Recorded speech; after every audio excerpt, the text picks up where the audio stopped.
Thank you very much for inviting me. Thank you very much for listening to me. Indeed, that's something completely different. No worries, I'm not going to talk about complexity. As I've been announced, people tend to get emotions the moment I start talking about fractals, coevolution, relativity, emergence and such, and these emotions are not always very positive. So I'm going into a different field, which I sincerely hope you appreciate. Space rules. My point is the moment we bring in our rules, conditions, codes, conventions, we turn space into place.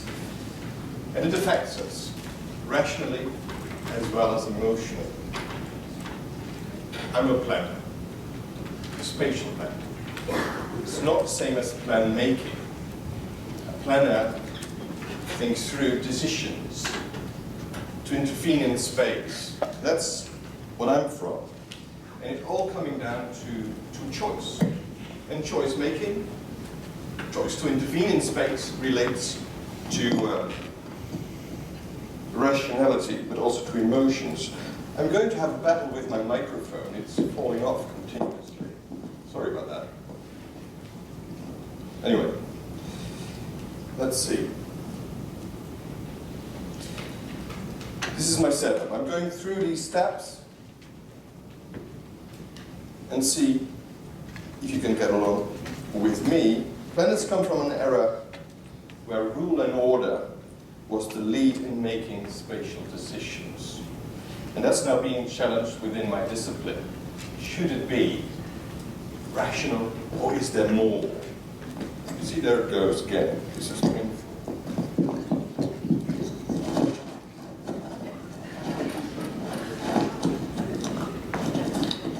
I'm definitely going to win this battle.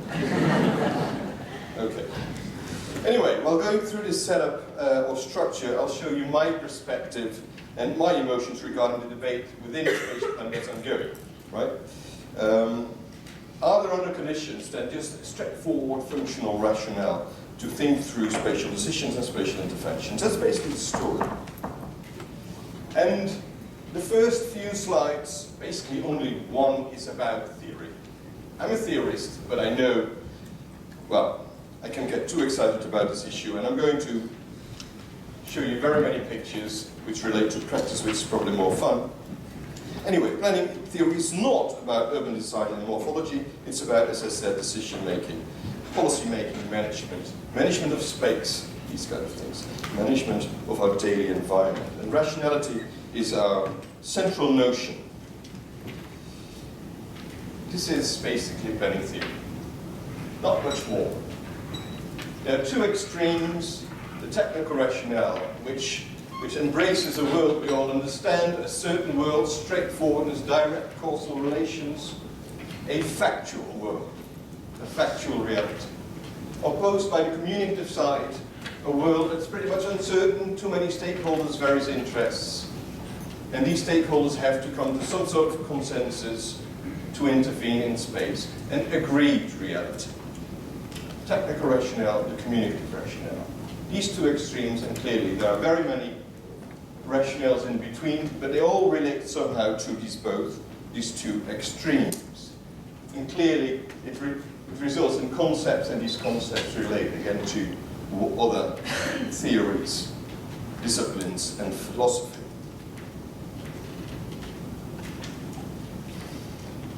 This idea of rationale, straightforwardness basically, is given to us by this wonderful event in 1933, Siam Conference, where, amongst others, the leading figure, Le Corbusier, decided that functionality matters. And there we go. Spatial planning, its rationality is very much related and focusing on functionality, straightforwardness. Well, I'm arguing here that place is space with identity, and therefore full of emotions. Space becomes place through codes, conventions, and conditions. And through these codes, conditions, and conventions, space becomes meaningful. humans perceive space as place, while considering, balancing and weighing, evaluating in such a whole set of place-attached codes, conditions and conventions, which of course trigger our actions and behavior implicitly and explicitly. So to make this shift from straightforward functional rationality, I have to deconstruct a myth that places above all functional space, and its rationale to be functional, instrumental, and technical. This myth of functionality is above all embraced in this country, the Netherlands. We plan everything, we measure everything, and believe me, there is no escape. Right? Rule and order. The Netherlands is a planned country, and its ratio is functionality. It's a planner's paradise, some say. Well, you'll notice I think differently. But let's go to this planning myth. Where does it come from? Well, it comes from our battle with water. Here we have the Batavians, apparently a very robust population, group of people willing to fight. Even Julius Caesar mentioned them. He was afraid of them, he said. And of course, we have the idea, we have the myth that these people are, kept the Romans away at the River Rhine and prevented to grab the whole country, the Netherlands. Of course, at that time, there was nothing like the Netherlands, but anyway, that's what we tend to tell each other. Look, this is where we come from. This is another thing.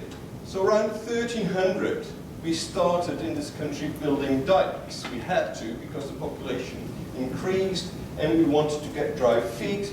So after the period of building artificial hills, we started building dikes. And that's also part of adding up to the myth of functional planning. Because if you, on your own, build a dike and your neighbor doesn't do it as well, it becomes useless. You still get wet feet. So here comes this idea of you have to do things together. You have to do things organized. And of course, we Dutch are extremely organized. And we have very many dikes. And they rarely break. So this gives us a wonderful feeling. Unfortunately, Al Gore 5 years ago woke us up and said, you guys are in danger. There is something coming towards you, and it's climate change, and the sea level will rise with 1 meter. Whoa, 1 meter. And this then will happen. And you see, fortunately, over there, that's the Martini Tower, and this part of Groningen will stay dry. So for us, no reason to worry. The thing, though, is we have trust in functionality, our dikes and dunes. Our lowest point at the moment already is 6.35 meters below sea level, and it's a polder, and there are serious plans to turn it into a residential area. And the idea that in 1 or 100 years' time, this lowest point might even be lower, 7.35 a meter, who cares? Who cares? Because, you know, we battle against nature, we have our dikes, we have managed to structure, to control the water, and we have waterways, and of course, this is a romantic picture. When it's winter, we don't even mind if it's cold. We go out there and have fun. Although I assure you, all these people have very cold feet, painfully stuck in their skates. But nevertheless, this is the image we appreciate. And these images continue in this country. For example, here. Is this Amsterdam? No. It is a brand new neighborhood in Helmond, Brandervoort, but it makes reference, it sort of contributes to Amsterdam. Amsterdam's golden age. Amsterdam, the moment that it got rich through slavery, and now here we repeat it somewhere else, and it gives us a wonderful feeling. It reflects to a golden era. Havelijn and Bos also have new neighborhoods, castle neighborhoods. Do they reflect to a wonderful, great past? Well, no, they can't, because the soil of the Netherlands is sloppy, and the castles we tried to build sank away. So this doesn't refer to a glorious past, but apparently it's referring to a glorious now, and it gives us again a safe feeling, no protection to an enemy or to water, but to feel safe nevertheless. This is our latest exposure of gated communities. And believe me, 98% of the population adores it. That's our myth. We Dutch are in control of space and place. And planning makes this work, and rationality is our tool. Functionality rules. I'm now going to show you how a myth can become reality. There we go. This is what you see right now. This is how our country functions. We keep water out in very many ways. Huge systems, costly, but they are very, very effective. We've done that for ages. We're still doing that. Look, in the past, and it comes something more to this, functionality. This is not just windmills controlling the water level. No, they are in line. Very nicely placed. And guess what? Our modern windmills are again straightforward in line, and we tend to believe this is function. Even our forests don't believe we have indigenous forests. We have planned them, and of course the trees are in line. The downside is that if one tree gets sick, your whole forest goes down the drain. Nevertheless, we plan everything. Well, this is something we have to look at more seriously, because this has all to do with emotions. This is emotional space. These are leisure sites, recreation, tourism, houses very nicely grouped within a certain vicinity, but, and this is important, again here the Dutch functionality becomes obvious. This is in the countryside. The countryside, according to the rules to our plans, have two functions only: nature and agriculture. Nothing else. It's a construct, because going to the countryside gives you very many functions, but this is officially the case. So where then to allocate leisure zones? Well, as you can see, somewhere precisely in between nature and agriculture. And it creates the silliest things. If you enter such a recreational zone, you have to go through a gate, and you pass as well a wall barrier, a canal, trees, and a road. If you're in this park, it becomes obvious you cannot escape. It is meant to keep you there. Spatially, of course, and economically. Economically, because the park wants to earn money, clearly. But spatially as well, there are barriers. So if you are going to this wonderful location, no way you can look outside. Functionality. Separating functions. That's what we do in the Netherlands, if you like it or not. And if you enter the park, you're officially allowed to become happy.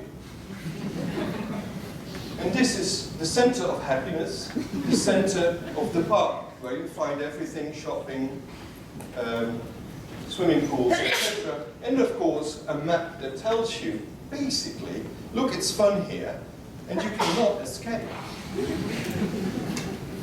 And this goes on and on. Here, imaginary space for everyone also to separate the children from the parents. So the parents have finally a week free, without responsibilities. Imaginary space where you are allowed to be happy, separated from nature and agriculture. If you think about this. Here, I can keep on going and going. It drags on and on. It's in us, it's in our genes, and already for a long time. If you look at residential areas, in the past, Amsterdam, you see these houses are a straightforward line. And we're still doing that. Rule and order, that's what we like. Modern constructions also straightforward, very much in line. Even if we are in a traffic jam, obviously, we are straightforward in a functional line. That's what we like. And all what we do is thoroughly planning all these functionalities. Here's the one seat, tidal seat, one of the largest tidal seats in Europe.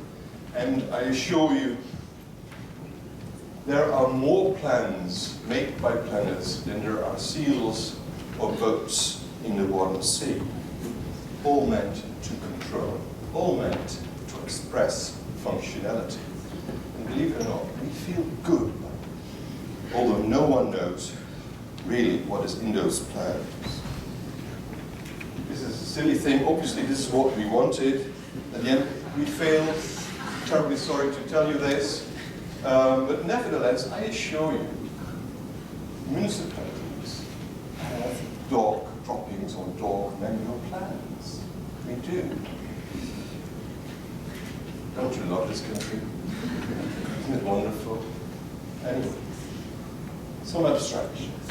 What we do get here, though, and this is not really serious, what we do get here is the following. Ecology and climate is what we want to protect by avoiding risks, right? And it's opposing, basically, our drive to take initiatives through development, agriculture. They don't relate, and this is why you get these schizophrenic locations where you can have your leisure time. There is no overlap. And these overlaps are very much relating emotions and appreciations of space. This is now what I'm going to talk about as well. Anyway, before I go into that, let's see how rule and order are dealt with in this country to bring in sort of the other side of rationality and to make sure to you that this population here in the Netherlands, the people of the Netherlands are not just very straightforward, stiff, rational, and so forth. No, they're happy. They're very happy despite their ideas of rule and order. And even every now and then, while this might look all very straightforward, there are ways in which they are able to behave as humans. We have our moments of anarchy as well. And this in a country full of rules. Groningen city is bicycle city number 1, 2.4 bikes per head. Quite often people from abroad get a headache in 5 minutes walking through town. Other paradox. This is very much against rule and order. It's considered officially as totally wrong, and you get arrested, fined, and so forth if they grab you. But it's wonderful. This is pure art. This is absolutely stunning. And I was delighted at our Groningen Museum, our postmodern event in front of the railway station, has had a very famous exhibition on graffiti as art. Well, this is officially totally wrong and out of the question. This is officially allowed. And we have to cope with it. And this one is very, very straightforward, telling us what kind of fools we are to allow this. Isn't this wonderful? These paradoxes, and they go on and on if you have an eye. This is, well, also quite a sad thing. They dress less to impress. And we are confronted with it. There is again no escape, because if you want to take public transport, you have to run into this, and you have to deal with this. But it's confronting, even for me. It's respectless, I believe, even for people who think differently in the way to dress more to feel good. Muslims, for example. You don't debate this. We accept it as it is. But I think it's the weirdest thing. And it's nothing to do with racial, it's emotions. This is when emotions push away rationality. Right? When we become annoyed and aggressive. While on the other hand, this is very rational, straightforward. Gerrit Morgan in 1923 invented the traffic lights. Who ever thought traffic lights were invented? They're invented by Mr. Morgan. And everyone understands it's a universal rule, very rational: red you stop, green you move on. And you're not going to debate about the colors, because that wouldn't work. Very functional, and everyone accepts it. But adding to this rationale, 41 seconds makes you feel very relaxed. 41 seconds, I can do that. Easy. Zen. Until this bus comes along and ruins the whole system and you have to wait a lot longer. But anyway.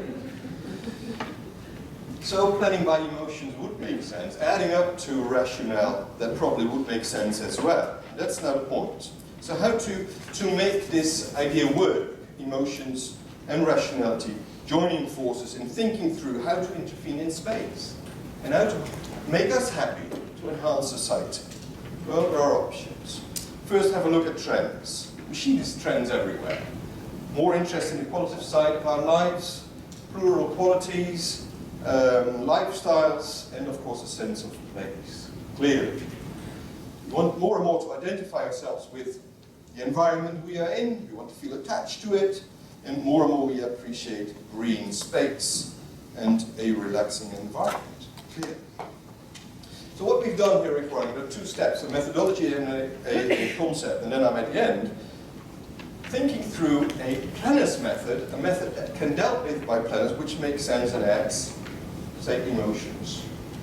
Traditionally, of course, if we look at a specific area with problems, difficulties, which is in decline, we collect loads of data, get us an understanding of the factual reality. And we try to add to that the area heuristic, what is specific here. But adding to this is extra steps to realize discourses of those who feel very much related to this particular area makes total sense, which of course in a functional reality you don't do. And perhaps for you this is, of course, perhaps, yes, very logical. For planners this never was. Storylines, discourses, perspectives, bring it in. And it gives us an integral perspective about space and place, out of which we can deduct design principles, etc. For example, this one. This is an area of 30, 40 kilometers nearby. And we've looked at it, we've analyzed it, we've had loads of interviews, and we try to identify which parts of the areas, jointly with the stakeholders and the people living there, what particular part is of interest to relate to. And this is quite sad. The phrase, "a holiday continues," is hardly readable. And I showed you on my PowerPoint yesterday evening, it was very straightforward and clear, but there is a holiday continues. A relaxing residential landscape. There's these parts. The bluer the parts, the more potential to relate to these kinds of emotions if you want to intervene in space here. And you get this abandoned island turned into a little Vienna. Venice, sorry. Another one. Seeing and not being seen, that's a good one. If you have traditional landscapes, but you want to live there, but the farms over there are not good for housing, add such farms, but turn them into wonderful modern houses, and you blend in. Of course, all the green spots are there. Very good to follow this strategy. Or, if it's not possible, add on with new forms and expressions in these green spots, relating to the past, but extrapolate and relate it to modern living and modern structures, which we see everywhere nowadays. And of course, yes, there are also spaces, whatever you do there, you won't harm anything because the quality is absolutely zero. These yellow spots, there you have to find new identity of space and place all over again. That's a methodology. That makes sense, I guess. Planners understand this. Now a concept, also very much related to this part of the country, the north, lilac. Living in leisure-rich areas and communities. lilac as a color. Also planners like colors. Red is of course urban, green is rural. We came up with lilac as a mosaic color, which relates to emotions, leisure, living in leisure-rich areas and communities like that. How to see this? Well, here you are, the north, where we are, Groningen is environment. As a addition, as being complementary to the Randstad, the center of the country.